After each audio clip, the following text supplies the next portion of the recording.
Hello and welcome back to another Wednesday deck profile. Now, we've had Wednesday as a day for deck profiles a few weeks in a row now, and so I'm going to try to keep this as a day for deck profiles. So Monday is going to be the Dueling Book Shadow Realm, Wednesday will be deck profiles, and Friday will be the worst deck of all time, with Sunday being kind of a swing position for discussions, replays, all that stuff, and if need be, I can fill those in on other days as well. Alright, so today we're going to be taking a look at Dark Magician. This was, again, one suggested by someone down below in the comments. If you guys have any ideas, leave them down there, and I'll try to get around to making deck profiles for the best ones and showcase them here on Wednesdays. But anyway, let's get into this. So, as I said, we have Dark Magician here. Now, Dark Magician is an interesting one because I tried building it a while ago and didn't like it. So I actually had like a build ready for it, although I did change it with some of the new cards and such. But actually playing this now, I actually kind of like it. I like specialing on your opponent's turn, and I don't know, it actually works fairly well, and I actually ended up really enjoying it. So I'm glad I get to show this one off for you guys today. Now, the deck is basically like a going first, and you set up your interruption so you can basically special on your opponent's turn and interrupt them. So if you set up a circle and an Eternal Soul or a navigation, then you can special a Dark Magician on their turn, banish one of their cards, things like that. So that's why we have the usual Dark Magician traps and a lineup of a few others. So it's kind of a going first disruption. You kind of slowly overcome your opponent with advantage. Starting off, we have 3 Dark Magician. He's basically needed for the deck to run. You basically have to have the 3 of them, so we have the 3 of them. Next up, we have Next up, we have 3 Magician of Black Illusion. Now, he becomes Dark Magician on the field, so he keeps your cards live, and he also has 2 separate effects. Each one you can do once per turn. The first is, during your opponent's turn, if you activate a spell/trap card or effect, you can special summon this card from your hand. So, say you activate any of your Dark Magician spells or traps, or even a Twin Twisters, you can just drop him from your hand, which is pretty good.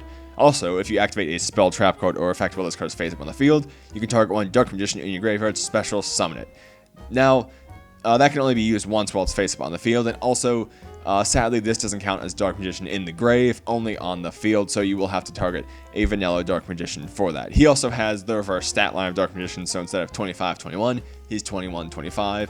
Also 7 stars. So he's pretty good. Usually if I go for navigation, I'll special a Dark Magician and then one of him, and then he can special another one back from the grave. He just combos well with the deck, and there are a few plays you can do using some of the XYZs and then detaching and then using his effect, so he is a very big combo piece for the deck. Next up, we have 3 Magician's Rod. When it's normal summoned, you can add 1 spell trap card from your deck to the hand that specifically lists the card Dark Magician in its text. So he is a supreme level of consistency for the deck, because your 3 best cards are Circle, Navigation, and Eternal Soul, and he gets you to all of those on a normal summon, which is pretty damn good. Also, during your opponent's turn, if you activate a spell, trap card, or effect while it's card in the graveyard, you can tribute 1 spellcaster type monster, add this card to your hand. So basically, say you have a Dark Magician on field, you can flip an Eternal Soul, tribute the Dark Magician to add this back to your hand, and then use Eternal Soul to special the Dark Magician right back, and have your normal summon and search for next turn, which is pretty damn good. So he's not really a combo piece, but he's what gets you most of your advantage. And then next we have 1 Dark Magician of Chaos. Now he's in there just because he can grab a card back during the end phase. He can also, using dedication through Light and Darkness, you can also trigger some of your cards that need you to activate a spell and trap, and get a Dark Magician engrave, which helps with Magician of Black Illusion here, so I like him in the deck. Also, I kind of wanted to throw something in there to give it a little spice, so we went for the D-Mock. Also, we run 3 Apprentice Illusion Magician. Now this, I actually do like at 2 more, but I wanted access to a few rank 6 plays, so we're running 3 instead. Its effect is you can special summon this card from your hand by discarding 1 card. It's not once per turn, you can just drop it, helps you set up your grave for Magician of Black Illusion, and whenever you normally special summon it, you can add 1 Dark Magician from your deck to your hand. So she also gets that Magician to your hand that you need to keep your navigation live, which is very important. Also, she is a hand trap. During damage calculation, when another Dark Spellcaster type monster you control battles an opponent's monster, you can send this card from your hand or field to the graveyard. That monster you control gains 2,000 attack and defense during that damage calculation only. So she's kind of like an honest for the deck, as well as adding some consistency and giving us access to rank 6 plays, which is why we went for the 3 of her. And for our final monster, we went with the 1 of Maxi, because why not be a Luxacky piece of shit? Also, you're going to be going first a lot, and say you open like a bad hand, you don't have a Dark Magician live to activate a navigation or something, so you can just drop a Max C and survive for a little bit more. And then moving on to the spells, we have probably the best spell in the deck. We have 3 Dark Magic Circle, which is like fucking $30. Jesus Christ. But when it's basically a themed Pot of Duality for the deck. When it's activated, look at the top 3 cards of your deck. Then you can reveal 1 Dark Magician or 1 Spell Trap card that specifically lists the card Dark Magician among them, and add it to your hand, and then you can place the remaining cards on top of your deck in any order.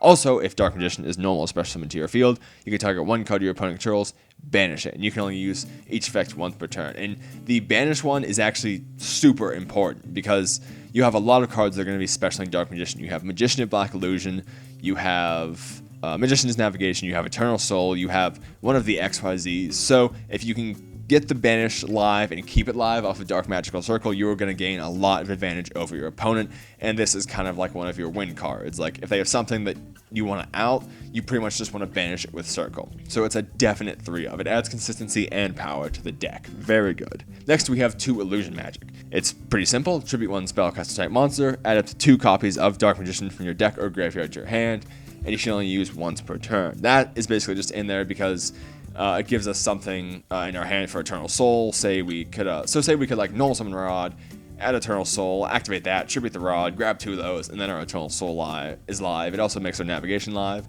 and just add some consistency to the deck. You'd rather have them in hand than drawing them for turn. Also, so I like having this as a 2 of. Then we get into some of the Dark Magician 1-ofs. We have Dark Magical Attack. If you control a Dark Magician, destroy all spell and trap cards your opponent controls. Pretty simple, and you can search it off of Eternal Soul, which is why we only run the 1-of. And say you're against like Pele or something, just blow out all the back row. Pretty good. We also run 1 Dark Magic Succession. Its effect is banish 2 spell cards from your graveyard, add 1 spell trap card from your deck to your hand that specifically lists the card Dark Magician or Dark Magician Girl in text, except this card. You can only activate 1 Dark Magic Inheritance per turn. So it's basically like a worse Magician's Rod, but again, it can trigger some of our effects that need spell and trap effects, or if we don't have a Rod, it's basically like a 4th one for like, say, 2nd or 3rd turn, so I like it as a 1-of. And for our last Dark Magician themed spell, we have Dedication Through Light and Darkness, which I talked about earlier. Tribute 1 Dark Magician, special summon 1 Demock from your hand, deck, or graveyard. Again, I like it because I can trigger things that need spells and traps. It gets us to a Demock, which gets us advantage, and it's only a 1-of, and you can use Demock from anywhere, so you don't have to worry about it being a dead card in hand. This also lets you like semi-dodge some targeting effects, like say they go to Castell Dark Magician, you can just activate this and bring out a Demock, and then you basically just have a better Dark Magician on the field. And then for some consistency, we run 2 Pot of Desires, 2 Allure of Darkness, and 2 Pot of Duality. I went on the ratios of 2 for each just because we already have Dark Magical Circle, which adds some consistency to the deck. We have Rod, which adds consistency to the deck. Desires, I really don't want to run as more of 2 because basically you want to activate 1 and banish the other. You really don't want to be resolving this twice. 2 Allure because everything but maxing the deck is dark, but we don't want to be banishing everything, so we only run the 2.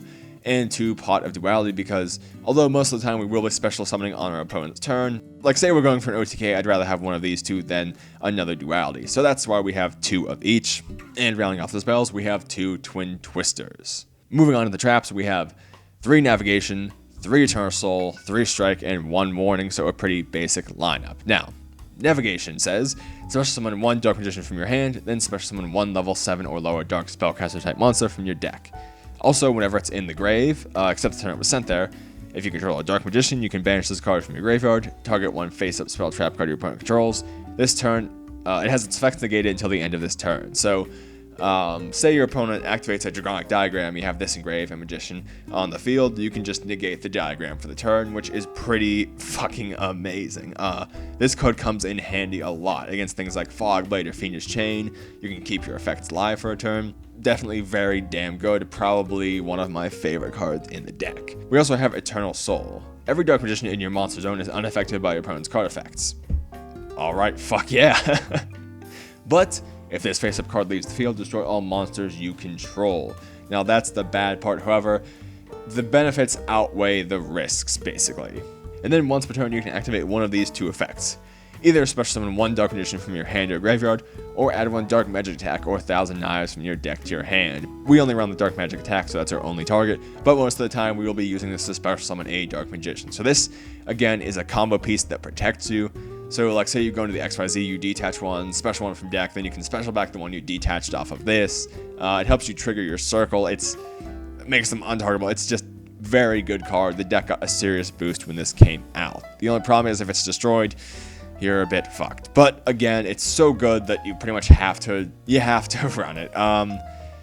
You just have to weigh those risks, and if it gets destroyed, you know, whatever happens. It's too good not to use. And then also, just because we are going to be going first, the 3 strikes and 1 solemn, we're going to be drawing a few cards. It's kind of like a, not stun deck per se, but like a semi-control deck. So this helps us stop our opponent, and then we can special R's, do some banishing, all the good old Dark Magician stuff. So I like having the full Solemn Brigade in there. Moving on to the extra deck, we have Rod, although we won't be making 3s very often, but just in case, we run 1 Levier, 1 Grand Pulse, and 1 Breaksword. Levier, the only target we have in our deck is if we, say, allure a Magician's Rod, but it's situational, but against certain matchups, a Levier could be good to let you special one of theirs back, so we run it. I mean, we're not going to be making 3s that much anyway, so why not? And then for our 6s that we can make off of Apprentice Illusion Magician, we have 1 Bouncer, 1 M7, 1 Naruto, and 1 Utopia Beyond. Pretty standard lineup for 6s, just some of the best ones out there. And then Naruto is specific to Spellcasters, saw a little bit of play with Magicians back when they were the best deck. But again, we might not be making these too often, but we at least have the option to if we need to. And then moving on to the 7s, we have 1 Master of Blades, 1 Draco Sack, 2 Big Eye, 1 Flare Metal, 1 Ebon High Magician, and 2 Ebon Illusion Magician. Now, Ebon Illusion Magician is the one you're going to be going into the most. You can also XYZ summon him by using a rank 6 Spellcaster XYZ monster, so Naruto. Once per turn, you can detach 1 XYZ material from this card. Special summon 1 Spellcaster type Null monster from your hand or deck, so Dark Magician. And then whenever a Spellcaster type Null monster declares an attack, you can target 1 card your opponent controls, banish it. So this, along with Circle, nets you 2 banishes per turn, and this is basically your major combo piece. Say you have a Magician, a Black Illusion, and 2 Dark Magicians on the field. You can overlay the 2 Dark Magicians, and you can detach 1 to special 1 from deck. Then your Magician of Black Illusion is live. You can make another rank 7 play. This card basically just lets you go off like crazy, and if you're going to push for OTKs, you're probably going to be using this card. And also we have Ebon High Magician. Now he takes 2 level 7 Spellcaster type monsters, and while this card has an XYZ material, you can activate a quick play spell card or a trap card from your hand during your opponent's turn by detaching 1 XYZ material from this card at activation. If this XYZ summon card is destroyed by battle and sent to the graveyard, or if this XYZ summon card you control is sent to the graveyard by an opponent's card effect, you can special summon 1 Duck Spellcaster type monster from your hand or deck, and then destroy 1 card on the field. So we will go into him less as he's a bit more situational, but he does basically prevent your stuff from getting Twin Twistered, which is pretty damn good.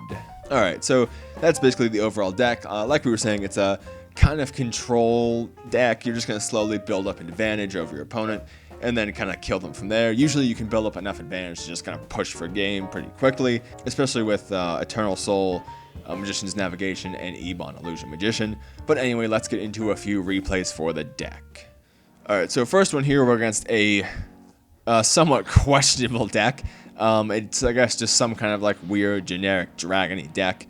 But we opened a hand where we don't really have any Dark Magicians live for our 2 most powerful cards in the deck, but a Solemn. So we're just going to see basically, I'm going to slowly recover, gain some advantage, and win from there. So let's get into it. So we're going first. Obviously we don't have anything, so we're going to activate the circle and basically just hope for something. And as you can see, we didn't really get anything off of the circle. So we're just going to have to pass it over to him.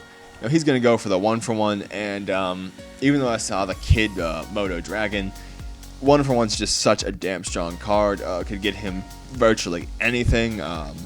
Some pretty strong monsters out there, so I'm going to go ahead and Solemn that and just try to stop him there, which overall worked pretty well. Now he's going to Twin Twisters, ditch the Compulse, and hit our Circle and our Eternal Soul.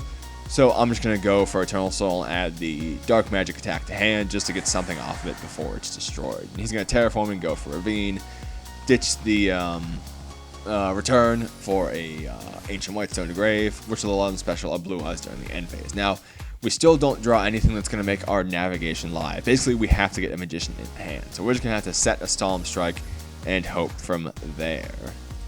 Now he's just going to go Battle Phase and hit us for 3,000 with a Foolish in hand. Now, we're going to draw our Magician's Rod, and this is what's going to let us go off here. So we're going to normal summon that, which will let us add our Illusion Magic, which will let us tribute him for 2 Dark Magicians, and now our Navigation is hella alive. So we can activate Navigation, special a Dark Magician, and a Magician of Dark Illusion from Grave. Then we can activate the Inheritance, which will search us our Dark Magic Circle, which will give us an Eternal Soul, and we can go into Ebon Illusion Magician, letting us special one from deck, and letting us banish one with Circle. So this is one of the... Basically, this in combination is a very damn strong play, because we're going to get 2 banishes off here. So we'll summon a Magician from deck, use the effect to banish the Blue Eyes, go Battle Phase. Whenever we swing with our normal Spellcaster monster, banish the Ravine, and then hit him for 5k direct. Now we're going to set our Eternal Soul and pass it over to him, at which point he's just going to scoop because he really didn't have anything he could do. Also, we still had an Eternal Soul we could use to banish something on his turn. So, even though it wasn't a great build, you saw how the deck can kind of like slowly builds up its advantage and then just goes off from there. Alright, so we're going first here against a questionable build of Black Wings here. I guess I kind of understand double summon with Black Whirlwind, but you just have the Thung and the Starlight for that anyway, and then these. But anyway, we're going first, so let's get into it. Now, we opened pretty good, so we can normal summon our Rod, which will give us our Illusion Magic, which will let us set up our Magician's Navigation for his turn. And with 2 in hand, we also have a Strike. A Twin Twister is going to be live because we have a lot in hand. We'll be able to ditch one, make our Dark Illusion live, so we're pretty damn good. So we're just going to set all 3 of those spells and traps and pass it over to him. Now he's going to set 2 and then activate the Whirlwind, and you never want to do that because now I'm going to see that he's going to normal summon. I don't want him to get advantage, so I'm going to Twin Twister, which will let me hit not only the Whirlwind, but one of the back row he set before as well. Always set your back row main phase too. Just a general rule of Yu-Gi-Oh there. Unless, like, say you have like a Void Ogre, you're going against an Omega or something. Then it's different. But so I'm going to Twin Twister those so he doesn't get the advantage, and then because we activate a spell, our Magician of Black Illusion is going to be live. Now during the end phase, I accidentally misclicked. I wanted Navigation then, so we could do Symbolics there, but I misclicked on no instead. But it doesn't really matter because now we just have this circle. So we'll activate the circle, which will trigger our Magician of Dark Illusion, which will special a Dark Magician, and let us banish that remaining back row just in case. Then we can go for Ebon Illusion Magician to special a Dark Magician, which will let us banish his other monster and get a nice 5k in. And we have a Navigation, a Strike, and an Eternal Soul, so we're just going to activate the Navigation, special 2 more, and push for an OTK right there. So as you can see, the deck can actually be pretty damn explosive, which is why I only wanted to run the 2 duality, just because there are times like that where you can just go the fuck off, and it's amazing. Alright, and getting into our final one here, we're going first up against Ancient Gears. Now, he has a gadget in the Ancient Gear gadget, so he can do Symbolics there, and the Fusion Recycling Plant and all that, but we are going to go first and set up a little bit to stop him. So, going first, we're going to activate our Allure, which is going to get us into a Dark Magician and an Apprentice Illusion Magician, which is pretty good, since now our Eternal Soul can do something. Now, I could have summoned that and got it in the second one and gone for some stuff there, but I'd rather keep that in hand just in case we have to ditch for the attack boost. So, we're going to pass it over to him. Now, he's going to go for the Silver Gadget, and I'm just going to stop it there. Obviously, I didn't know he was playing Ancient Gears, but even if it was ABC, I'd rather not let him get any of the pieces engraved, so I stopped it at the gadget level instead of at the XYZ level, which I thought it would be. So we're just going to hit the gadget there, but then we're going to see the Fusion Recycling Plant and the Ancient Gear stuff, so Saw was playing against Ancient Gears, and he's going to go for the Howitzer here, which can burn and then is unaffected by other card effects, which will come up later. Always remember to read your cards and remember what they do. So he's going to go for 1,000, but I'm going to activate Eternal Soul and special a Dark Magician from hand just so he can't do the damage.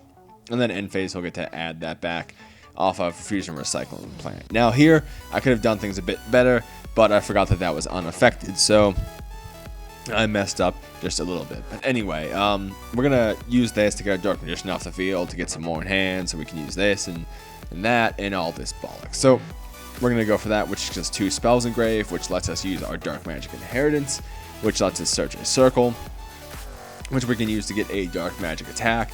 And then whenever we use our Eternal Soul, we will be able to banish something when we bring a Dark Magician back. So that's why I went through like the inheritance and all that to grab the circle so that we'd have our banish set up and ready to go. Now I'm going to target the Howitzer, but it's unaffected by opponent's card effect, so it's not going to matter.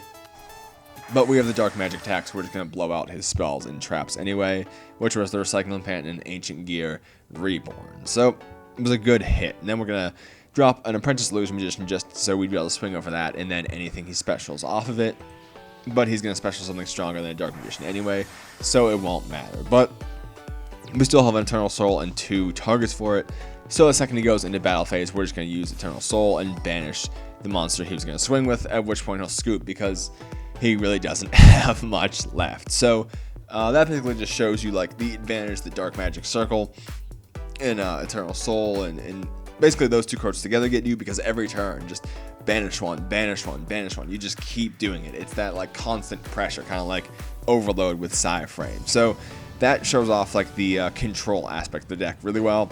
And that's one of my favorite parts about it. It's just that like constant like banishing fear right there that you have to kind of play around.